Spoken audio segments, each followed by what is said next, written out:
Hey y'all, welcome back to my channel. My name is Kristen. I am a stay-at-home homeschool mom of one girl. Today I am going to show you a flip through of Gather Round's Creepy Crawlies unit. Alright, so if you watched my video last week, I shared with you guys what all of the units are that we are doing for this coming school year. Well, I say all of them. What ones we have picked. We don't know how many we're going to get to and all of that stuff. I will link that up in the iCards for you. That way you can go back and watch that if you want to. But our first unit is going to be Creepy Crawlies. So today I just wanted to do a flip through for you and show you kind of what it looks like. And then I will have a video coming out probably next week that will show you what my plans are with how we're going to use the unit, you know, how I'm going to kind of break it up, which you will see that in today's video. You'll see where I've made notes. But I will talk about that in next week's video. And then I'm also going to share some of the fun extra things that I have planned for us to do with this unit. So today will just be a quick flip through of both the teacher's guide and the early reader. So remember, we're just coming out of Ready to Read, and I only have one child. So we are in the early reader, so that's all that I will have to share with you today. But of course, in the description below, I will leave a link to Gather Round's website. So if you want to see an inside of some of the older levels, they do have a pretty good selection of screenshots there that you can kind of see what some of the older levels, what their pages look like. And then if there are any same page alerts on here, which are pages that are the same throughout all of the different levels, I'll kind of point those out to you so that, you know, if you're looking at maybe this unit for multiple kids along multiple age groups, then you'll be able to kind of see what those pages look like. So without further ado, let's flip the camera around and take a peek inside Creepy Crawlies. So first up is the teacher's guide. As before with Ready to Read, I actually bought the digital version. And so I have print and bound this myself. I have had a couple people ask what I use and how I do that. So I will have a video coming out for you guys on that process. But anyway, so here we have the teacher's guide. We open it up. We get our note to the teacher from Rebecca. This here tells us the approximate ages for the different levels, what a day in the life looks like as far as time frame. Here are what your pages look like in the student notebook. So this follows the same kind of rhythm as the Ready to Read program. So that's kind of cool. At least at the front here, you know, it kind of looks the same. All right, and then you have lesson planner pages. I printed these and put these in here because I'm not sure if I will use them. I have gone through and I have not used them yet, but I am a bit more of a reverse planner, at least so far. And so I've been using my Mardell planner for that. If you guys want a flip through of that planner, I will also leave that in the iCards for you. So I'm not sure if I'll use these, but I printed them just in case. So here we have the scope and sequence for the teacher's guide. So it goes through all of the different topics. And then you have the scope and sequence for the early reader. Now this is really, those are the two that I would need, is the teacher's guide and the early reader. But I just printed these quite honestly because it was just easier to just print it and keep it in here versus only printing a certain amount and then stopping it and then reloading and all that. So I just printed all of the scope and sequence. So I will show those to you really quick in the event that you would need those.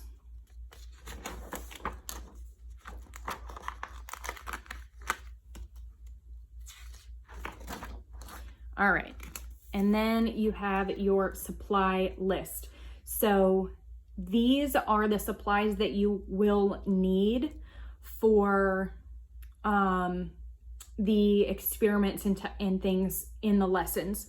So obviously it tells you that it's optional for certain grade levels, basically all of them. But if you look at each of these little dots, it represents the different levels. So this is good. I mean, you only have 1, 2, 3, 4, 5 of them, and most of the supplies are really easy. If you don't already have them at home, it's just a quick trip to the grocery store or something, you'll be able to find everything you need there. And then this here are optional activities for every single lesson. So if you wanted to fill in and do more than what is here, she gives you options for every lesson, which is really kind of cool. Some of them are as simple as like lesson 4 is go on a nature walk. And she does give you supplies for those things. So you need a sketchbook or journal and a pencil. Lesson 11, make a flute. A flute. I mean, I guess you could. Make a fruit fly trap. You need a jar, apple cider vinegar, and paper. So that's just really cool that there's one there for every lesson. Here is your book list. Again, it's broken up by the different levels, and you can see they're kind of color-coded dots here, and then she breaks those down again per lesson. I really enjoy this because these are the types of books that I would get from the library. Some of the books that I know that we'll be able to utilize through several different units, I will purchase those so that we have those on hand. But books that are a little bit more specific to that unit or only cover maybe one topic like this, Are You a Centipede?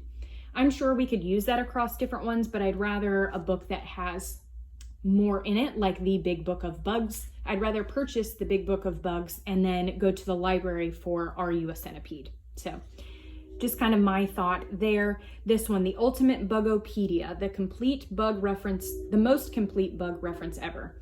Like that's a book that I would consider purchasing to have at our home library. Just kind of give you an idea there. Anyways, this is your book list. This is a really great resource. This is kind of what I was missing with the Ready to Read series when I did that review. I was really kind of looking for something like this. So I'm glad to have it here. Now we move on to your table of contents. So just going through here, we have intro to bugs, bugs in the vegetable garden, in the flower garden, in the trees, in the orchard, in the boreal forest, in the field, under rocks, bugs in the house part 1, in the house part 2, bugs in the pantry, bugs in bodies, bugs in the dark, bugs on the pond, bugs in damp places, in the tropical rainforest, in the rot, in the desert, underground, and bugs everywhere. So that is all of the information that is covered. And then we are on to lesson 1. One thing I do want to point out that I do really like is that in the morning, they give you a prayer. This is a great reminder to start your day with a prayer, whether you use this one specifically and just read it, or you just use this as a prompt. I love that that is included. All right, so lesson 1. Again, you will see these sticky notes here. That's just me taking notes. Again, I will make a separate video and talk about that for you guys, but I will just do a quick flip through here so that you guys can see. All right, so that's the end of lesson 1. Here are your answers that you will need for the student notebook, and then, the answers for your student notebooks, and this is also your day at a glance. And then we are on to lesson 2.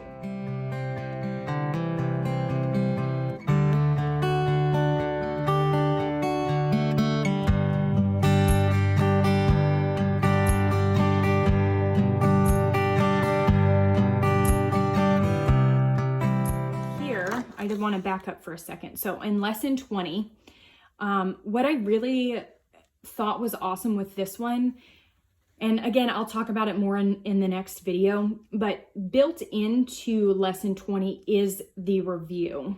So she already gives you the questions here with the answers, and then she has you open up your book.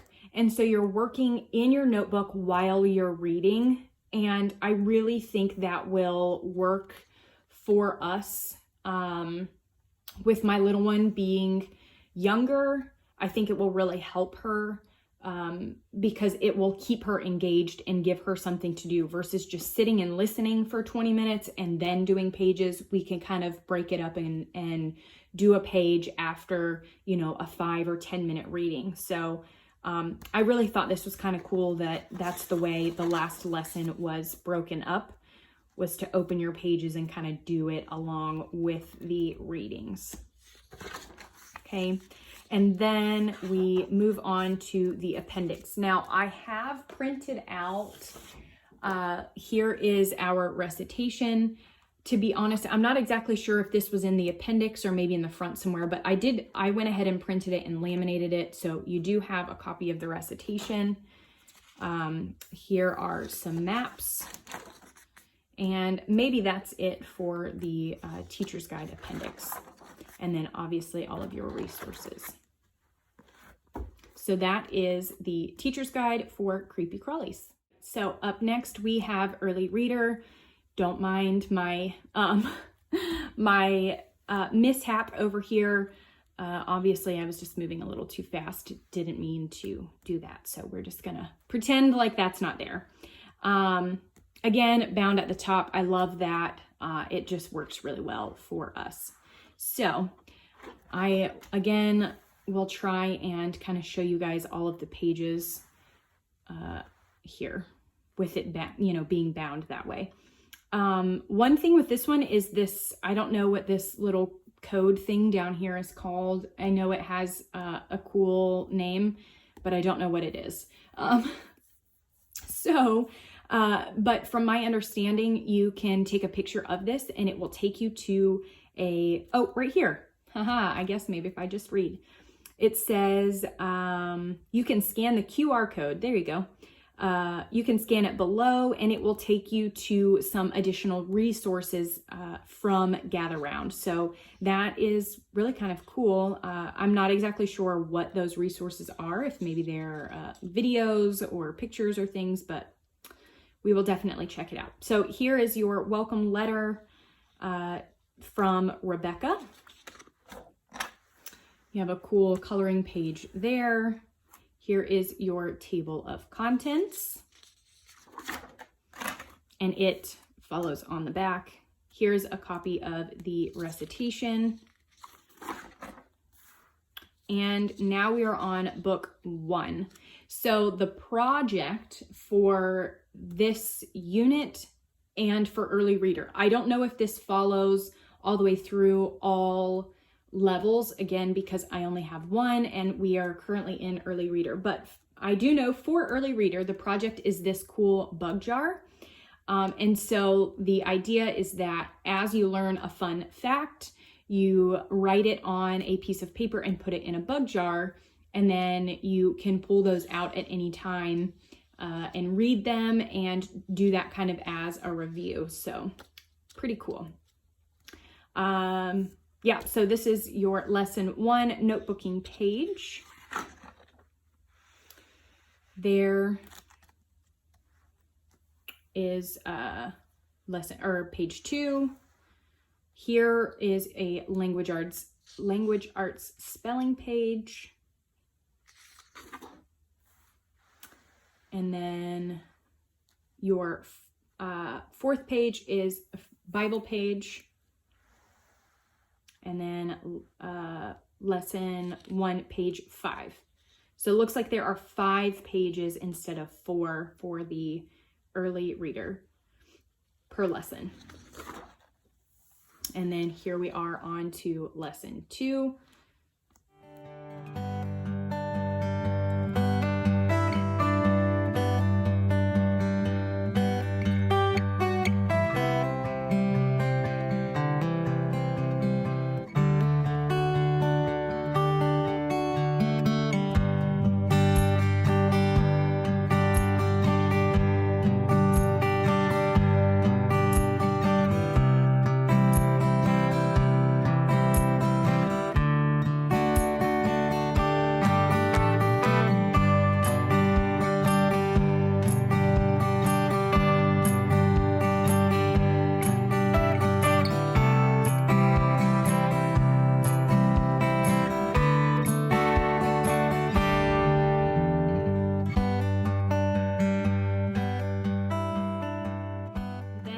we are in the appendix.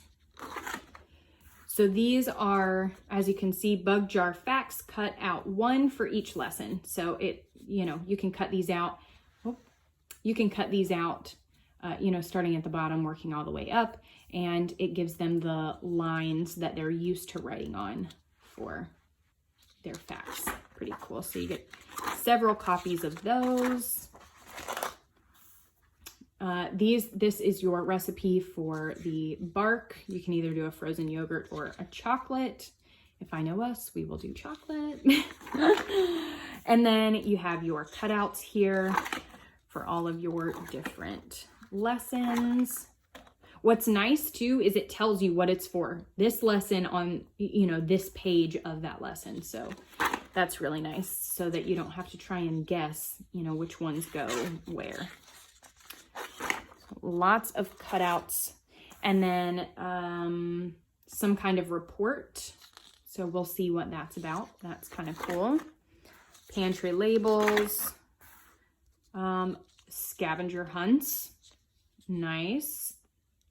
I like that. And then lesson 20. And then your references.